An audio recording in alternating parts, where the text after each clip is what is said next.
Hello வணக்கம். இன்னைக்கு நம்ம என்ன வீடியோ பார்க்க போறோம்னா, ஆப்பிரிக்கால நாங்க பால் வாங்குவோம். அதுவும் பசும்பால் தான் வாங்குவோம். அந்த பால் இந்தியால வந்து 1 லிட்டர் ₹60 மேல விக்கிறாங்க. ஆனா ஆப்பிரிக்கால ₹53 30 வெண்ணெய் எடுக்க போறோம். வெண்ணெயில இருந்து நெய் உருக்க போறோம். அந்த வீடியோ தான் இன்னைக்கு நீங்க பார்க்க போறீங்க. வாங்க வீடியோக்குள்ள போலாம்.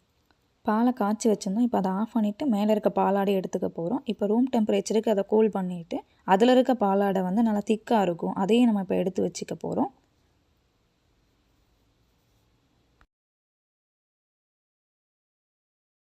ஒரே டைமாக பல்ஸ் போட்டு அடித்தா நல்லா வராது. ஸோ இதை 4ஆக பிரிச்சுக்க போகிறோம். ஃபர்ஸ்ட் இதை பாலாடையெல்லாம் சேர்த்து ஐஸ் க்யூப் போட்டு இப்போ அடித்து எடுத்துக்கலாம்.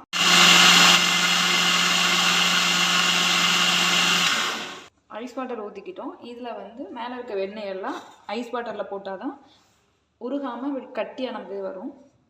இதை நல்லா ஃபில்ட்ரு பண்ணிக்கலாம். கையை வச்சு நல்லா அமுக்கும் போது அது வந்து தண்ணியெலாம் வடிஞ்சிரும். ஐஸ் வாட்டரில் போட்டனால நம்ம வந்து பால் மாதிரி உருட்டும் போது கட்டியாக வரும். உதிரி உடஞ்சி ஓடாமல் நல்லா கேக் துண்டு மாதிரி நல்லா கட்டியாக வரும். நம்ம இப்போ நல்லா தண்ணியை ஃபில்ட்ரு பண்ணிவிட்டு இப்போது வடச்சட்டியில் போட்டு நம்ம இப்போ வந்து வெண்ணெயை நெய்யாக உருக்க போகிறோம். இதே மாதிரி எல்லாத்தையும் ஆட் பண்ணியாச்சு. இப்போ ஸ்டவ் ஆன் பண்ணிக்கலாம்.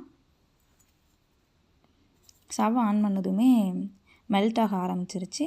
நல்லா முறை தள்ளி வரும். முறையெல்லாம் அடங்குற வரைக்கும் வெயிட் பண்ணுவோம். அது வரைக்கும் நம்ம கிண்டி விட்டுக்கிட்டே இருக்கணும்.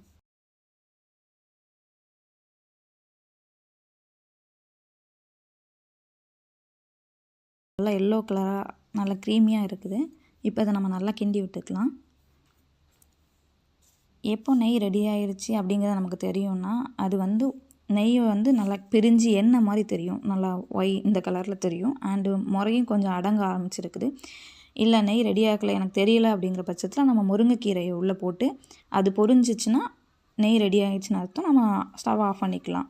இப்போ முருங்கைக்கீரை போட்டு பொரிய வச்சுருக்கோம். அதோட எசன்ஸ் உள்ளே இறங்குறதுக்காக வெயிட் பண்ணிகிட்டு இருக்கோம்.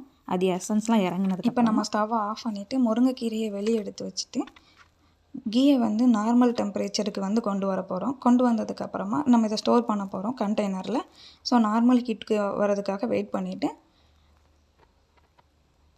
இப்போ நம்ம வந்து நார்மல் ஹீட் வந்ததுக்கப்புறமா கண்டெய்னரில் சேஞ்ச் பண்ணி வச்சுக்க போகிறோம். மணலாக நெய்.